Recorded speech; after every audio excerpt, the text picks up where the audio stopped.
Numbers coming up. All right, hopefully we have some good news in sight. It is a cold night out there for hundreds of students. The University of Maryland campus putting up signs saying got beds because they're intense, doing what the Maryland campus they think is doing to them, sleeping out in the cold. They're about to get kicked off campus, and Fox 5's Will Thomas is telling us why.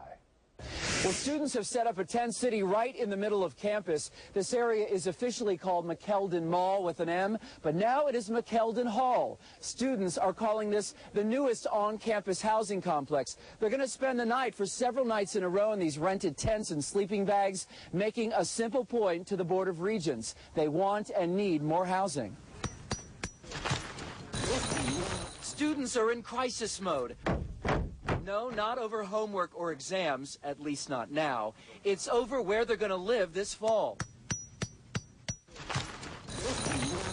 Basically, I've got to find a place to live. Right now I'm homeless for next semester. The University of Maryland College Park already has a severe housing shortage. Dorm rooms designed for 2 people often have 3 and 4 students bunking together.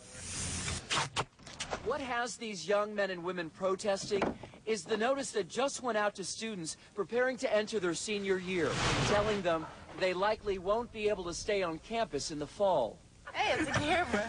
We've been here the longest and spent the most money here, and they're just kicking us out. The Board of Regents governs the University System of Maryland's 11 campuses. We are trying to get the Board of Regents to realize that College Park's housing demand isn't met by the private market, and that there is a need to finance on-campus housing projects.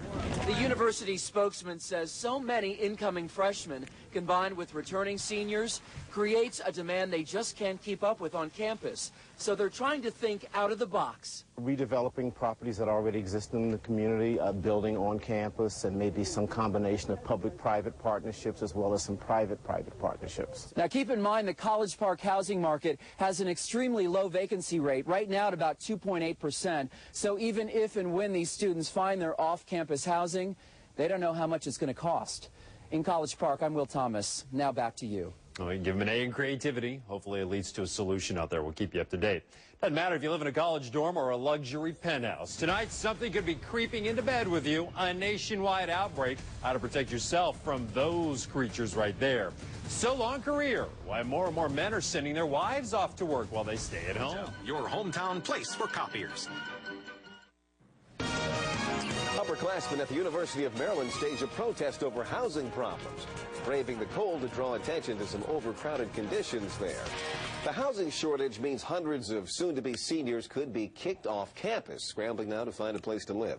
Tonight, many of them are speaking out, and they're also camping out. Scott Thuman joining us now live from College Park to explain. Scott, what's going on out there?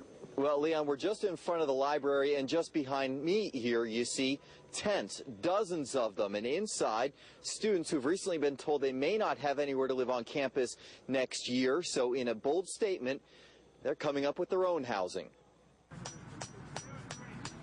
One after another, the tents go up, and so do the signs.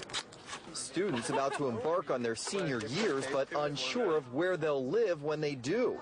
For now, this is where Alex Morris will stay. I was infuriated.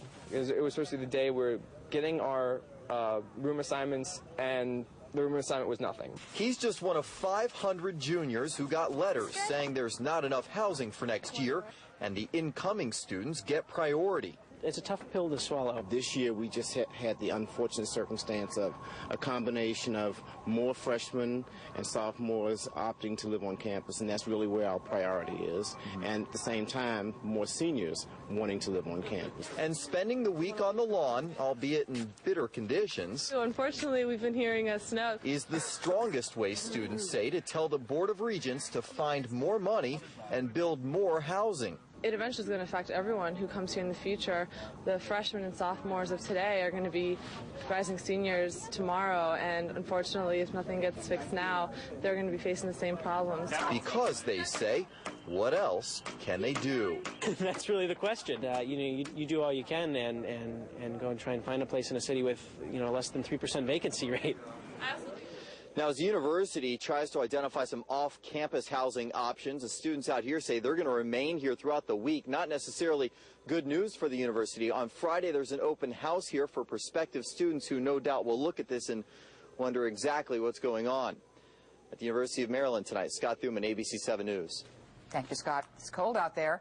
Our other story tonight, our other top story rather, freeze warnings are up for our entire region, and some people are going to wake up with temperatures in the 20s. Chief Meteorologist Doug Hill is here with more. What about those young people in College Park? They're going to be a little cold tonight? Montgomery County. Well, more than 100 University of Maryland students are out in the cold tonight, spending what may be the first of several nights outside. The students are protesting a housing shortage on the Campus Park campus, which they claim should have been addressed long before now. Doug Buchanan is live on campus now to explain. Doug. Well, Leslie, about 35,000 students go to school here, of which about 10,000 live on campus. More would like to do so, but just last week told they can't. And so tonight, the tents are full and full of students, many who fear that this is how they'll be forced to live during their final year of college. That's if the University of Maryland doesn't step up and help out soon. Freshman and sophomore student Terps receive preference when it comes to on-campus housing, which means next school year, more than 600 seniors who are planning to spend their last year in the dorms will have to find their own place to live. I just think it's disgusting. Like, I feel like seniors put the most time and money into this university, and I just feel like we're being disrespected. The on-campus housing crunch is nothing new, but it's getting worse. And so these students are outside and in the cold, roughing it, all in an attempt to drive their point home. Next year there's going to be a lot of seniors that are homeless, so what we're trying to do is protect them for next year so they don't have to find housing on their own. To blame, at least according to the students, is the University Board of Regents, who they claim are sitting back and just hoping the private sector will help alleviate the ongoing housing crunch in College Park. And the number of students now scrambling to find housing kind of shows that the board's policy about the private market isn't really taken care of, and that a lot of student housing projects get held up at the city council level and at the county council level. But officials say the on-campus housing shortage here is similar to that of other state schools, which means there's more demand than there is money for new dormitories. The unfortunate circumstance this year that hasn't happened before is an increased number of freshmen and sophomores choosing to stay on campus, and they get first preference, and our rising seniors, juniors going into senior status, also there's an increased number there as well, and so that presented the shortage. Now, the protesting students vow to remain here until Friday, when they plan to pack up and head to Cambridge and confront the Board of Regents. That's if their concerns aren't addressed between now and then. Live at the University of Maryland in College Park, Doug Buchanan, 9 News Now. All right, Doug, thank you. Well, go green or fork over the cash. One state could be ready to fine people who drive gas guzzlers. We'll tell you about that just ahead. Plus, a home explodes, leaving this.